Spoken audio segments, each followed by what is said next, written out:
Nicolás, estamos en un lugar histórico, significativo, con identidad aquí en Ingeniero White. Contanos un poco sobre la historia de este museo. Bueno, este museo se llama Ferro White y es un museo que nació en el año 2002, terminó de abrirse al público en el año 2004. Es una suerte de continuación del proyecto iniciado en el año 1987 en el Museo del Puerto de Ingeniero White. Y Ferro White es un museo-taller porque ocupa primariamente un taller, el taller de mantenimiento de la usina General San Martín, pero al mismo tiempo porque intenta funcionar como un taller. Es decir, es un museo en el que no solo se exhiben objetos, sino que además esos objetos se producen. Los objetos que exhibimos tienen que ver con la memoria del trabajo en el ferrocarril y el puerto. Lo que van a encontrar acá en las salas son herramientas que provienen de los grandes talleres ferroviarios que hubo y hay en menor medida todavía en la región, y son objetos que fueron de alguna manera salvados por los propios trabajadores durante el proceso de privatización y reducción de los servicios ferroviarios allá por los años 90 del siglo pasado. Es decir, que estamos hablando de elementos de muchos años. Acá alrededor nuestro hay varios. Tenemos elementos de muchos años, de fines del siglo XIX hasta cosas que tienen que ver con el pasado más o menos inmediato y que están muy vinculados a la historia de nuestra ciudad, porque de alguna manera Bahía Blanca, se suele decir, fue refundada a partir de que llegó el ferrocarril a estas tierras y se integró a través del ferrocarril y los puertos la economía regional y la economía mundial. Hacías recién referencia que estamos dentro de lo que era un taller. que obviamente han pasado muchísimas personas por este lugar antes de que sea museo. Claro, han pasado muchísimas personas, siguen pasando muchas personas, y esas personas que trabajaron en este lugar o en talleres similares a este son fundamentales para el museo. ¿Por qué? Porque le dan sentido a cada una de las piezas que exhibimos, pero al mismo tiempo porque colaboran con nosotros en la atención del museo y en el desarrollo de estas prácticas de taller contemporáneas de las que te venía hablando. Bueno, acá hay varios elementos. ¿Cuáles son algunos de los más significativos o principales de acá, de esta sala que es bastante grande? En esta sala puntual en la que estamos lo que tenemos son algunos grandes tornos, tenemos tenazas de herrería o calderos de la fundición de los talleres Bahía Blanca Noroeste, o algunas llaves para tuercas descomunales que eran parte del mecanismo de la locomotora a vapor, que vienen del taller de alistamiento que existía aquí en Ingeniero White, que provienen de los talleres Bahía Blanca Noroeste, de los talleres Maldonado y del taller Spur, que es un taller que aún funciona con locomotoras diésel. Bueno, estos elementos históricos, y vemos también alguna especie de decoración más moderna o atractiva para cuando se realizan paseos aquí en el lugar. Sí, en realidad no es decoración, hay algunos objetos que son objetos inventados. Van a ver que en el museo hay una vía que atraviesa el taller, que es parte de la arquitectura, una vía que vincula este taller con el edificio de la usina General San Martín, con el castillo, que era utilizada para desplazar mecanismos que eran reparados en este taller. Y sobre esa vía lo que hay es una suerte de tren, que nosotros llamamos tren de vagonetas, que fueron construidas acá en el museo, son una suerte de chasis de metálicos que portan unas figuras que nosotros llamamos máquinas de contar la historia, y que de una manera a veces un poco irónica, humorística, van contando algunos aspectos de la historia del país en relación con la historia del ferrocarril y con la historia de este puerto.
Este vínculo aquí con Ferroguay? Primero principal porque es uno de los museos de la ciudad y creo que como artista es mi responsabilidad vincularme con las instituciones que trabajan en la ciudad en el tema que yo trabajo. Después Ferroguay tiene una política súper interesante que es inclusiva y abierta, y eso hace que, digamos, sea súper interesante venir, acercarse, porque siempre están dispuestos a trabajar, a tener proyectos. No es el primer proyecto que tengo en relación con el museo. Y otra cosa que me interesa de Ferroguay es el contexto, ¿no? Como es evidentemente un museo de arte contemporáneo, ¿no? Me parece que lo interesante de este museo en relación al resto de los museos de arte del país es que es un museo súper contemporáneo y que puede tratar de problemáticas inmediatas, porque parte de su acervo tiene que ver con el trabajo. Y el trabajo es algo que atraviesa a todas las épocas y a todos los momentos. Entonces, la posibilidad de tener herramientas y construir cosas hace que sea, sin tener un acervo de pinturas y de arte, en el sentido así de el arte, poder estar trabajando inmediatamente en lo importante, que es el ahora, ¿no? En el que está sucediendo ahora en su contexto alrededor. Y este tema del transporte que tiene, del trabajo, de la energía, de la producción, de tener ese edificio ahí al lado que está increíble, es uno de los puntos de Bahía que tiene acceso al mar. Digo, no hay muchos lugares en Bahía que se permita el acceso directo al mar, y acá está ahí, enfrente al museo, se puede acceder al agua. Y eso me parece que tiene condiciones superiores a un montón de lugares. ¿En qué otros proyectos trabajaste más allá de este que es la nueva propuesta?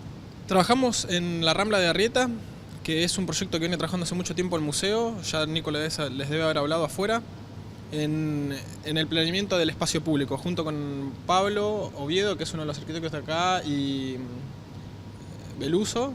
Estuvimos trabajando y desarrollando unas piezas que se iban a visitar afuera. Son unas mesas, unos fogones para uso público, para utilizar el espacio público. Vos que sos de una generación obviamente mucho más nueva o más moderna de estos elementos que nos rodean, ¿cuál es el significado de estar acá, de poder ver herramientas, elementos de trabajo de hace tantos años y que tienen que ver con la historia, ¿no? Insisto que para mí algo fundamental de este museo es el valor que conserven herramientas. Digo, conservar herramientas tiene que ver con la construcción, con el desarrollo, es algo súper interesante. Cuando en los museos tradicionales se conservan piezas de arte, cualquiera sea, una escultura, una pintura, se está hablando de ideales de cosas, de una construcción de deseo de una persona. Acá hay como la posibilidad de... La otra manera es algo, ¿no? Como un cuadro es algo, acá es la posibilidad de todo, ¿no? La posibilidad de construir, la posibilidad de imaginar qué se puede hacer con todo ese material. Y algo que me parece muy interesante de este museo es que no es un museo de sala blanca típico, que es bastante aburrido para mí, porque el museo, digamos, el cubo blanco no se está integrando con el afuera. Y este museo lo que tiene es una integración con el afuera, con lo que está más allá de la pieza que tienen que conservar o mostrar. ¿Has tomado contacto con alguna de las personas que trajeron estos elementos, que fueron los protagonistas, que hizo alguna persona mayor, obviamente? Sí, claro, porque muchos de los amigos del museo son visitantes y están acá constantemente y son personas súper interesantes para tratar y son quienes también llevan adelante una parte súper importante para el museo, que es la de las relaciones sociales, ¿no? Y este museo está construido, más allá de todo el trabajo intelectual y demás, por esas personas.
¿Qué artistas intervienen aquí en este museo? Bueno, el equipo del museo es un equipo variado, donde hay gente que viene de distintos campos, hay gente que trabaja, que viene del campo de la historia, hay gente que viene del mundo de la educación, pero también, como decís vos, hay personas que podríamos llamar artistas o diseñadores, arquitectos, que colaboran en estos procesos constructivos. ¿Cualquier artista de Bahía o de White se puede acercar al museo? Sí, desde luego, sí. Vos sabés que tanto el Museo del Puerto como Ferro White tienen una dinámica colaborativa que es inherente a su funcionamiento, ¿sí? El museo funciona con las puertas abiertas, yendo a la casa de algunos vecinos, a hacer entrevistas e invitando a los vecinos a que en alguna medida tomen al museo como su propia casa. Nicolás, ¿se realizan visitas guiadas en este lugar para escuelas, instituciones? Bueno, ese es otro aspecto fundamental de la vida del museo, tiene que ver con las visitas para grupos educativos de todas las edades. Acá tenemos grupos desde jardín de infantes hasta la universidad o los institutos terciarios, y las visitas se suelen dar de lunes a viernes por la mañana entre las 9 y las 13 horas. ¿Cómo se solicita si alguna escuela quiere venir a pasear aquí a este lugar? Nos llaman en ese mismo horario al 457-0335, que es nuestro teléfono, probablemente los atienda yo o los atienda Analía Bernardi o Julieta Ortiz de Rosas, y agendamos un turno de visita. Además de esta sala hay otros sectores, otras dependencias. ¿En ese lugar con qué nos encontramos?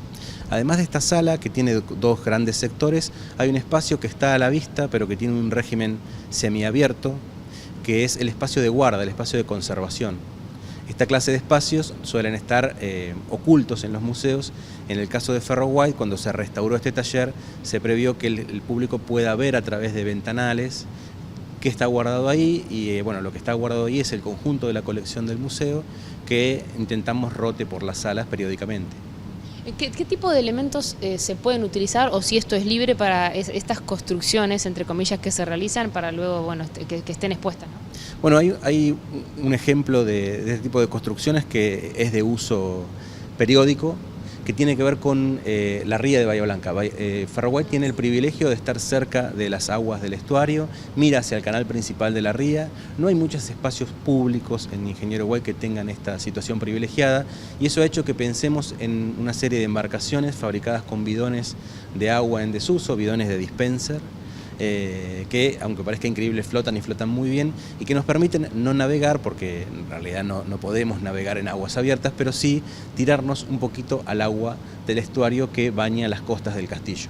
Ese artefacto o esa serie de artefactos se llaman arca obrera y están en el espacio de usos múltiples del museo.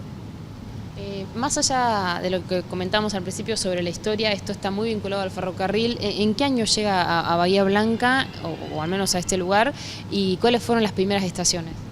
Bueno, el ferrocarril llega a la zona de Bahía Blanca en el año 1884. Por mucho tiempo, lo que hoy conocemos como Ingeniero White recibía como nombre genérico el puerto, y solo después se decide bautizarlo Ingeniero White. Así que, bueno, nada, el museo va contando un poco también algo de la historia de esas estaciones, si bien siempre estamos más centrados en el mundo del taller, que es un mundo que permanece oculto Era clave, obviamente, para que todo funcione. Claro, en el imaginario habitual del ferrocarril solemos identificar al ferrocarril con, bueno, las locomotoras, con los trenes y con las estaciones. Y no tanto con esos talleres que estaban detrás de paredones, pero que lograban que el gran mecanismo ferroportuario funcione. Más allá de este lugar también, bueno, uno al ingresar, ingresamos a un lugar muy especial, ¿no? Y con mucha historia. Ingresamos a un lugar especial, con mucha historia. Algo para tomar en cuenta en el museo es el piso. No todos lo ven, es un piso de tacos de madera montado sobre una cama de arena que acusa el paso de grandes pesos, ¿no? No es un piso regular, homogéneo. Van a ver que hay como desniveles, como lomitas. Bueno, tiene que ver con el uso. Para el museo es muy importante mostrar no objetos impecables, sino objetos marcados por una historia. Por eso un objeto que está cachado, alguien diría no lo pongas porque no es el que mejor luce, para nosotros es el más significativo, justamente por eso. ¿Qué se puede decir de la usina? De la usina General San Martín, del castillo. Bueno, el castillo es un gran emblema de la ciudad, del puerto. La usina mantuvo el servicio eléctrico de la ciudad durante muchísimos años, comenzó a funcionar en el año 32, salió de servicio en el año 88. En todo ese lapso de tiempo, Bahía Blanca y parte de la región dependieron de la energía que se generó en ese espacio, y ese espacio hoy por hoy está vaciado, y es nuestro deseo poder recuperarlo. Es una tarea ciclópea, es un espacio muy grande. Para que tomemos dimensión de lo que es el castillo, es un espacio que tiene en cantidad de metros cubiertos más superficie que el Teatro Municipal o que el propio Palacio Municipal. Así que la tarea de recuperación no es sencilla, pero desde acá proponemos, intentamos que se lleve a cabo. En relación con esa tarea, nosotros hemos dado un pequeño paso que tiene que ver con habilitar una sala en planta baja, que es la sala de transformadores, o era la sala de transformadores de la usina, y lo hemos habilitado como un taller en el que trabajamos con chicos de los barrios cercanos en lo que llamamos impresiones populares, en principio en serigrafía, en stencil, en técnicas que nos permiten contar quiénes somos, cuáles son nuestros problemas, qué nos gusta. Para aquel bahiense o vecino de Ingeniero Guay, seguramente la mayoría conoce este lugar, ¿por qué deberían venir acá? ¿Por qué deberían venir acá? Porque se van a encontrar con parte de su historia y porque se van a encontrar con la posibilidad de colaborar en la construcción de esa historia, además. Es decir, no ser solo espectadores, sino artífices de esa historia.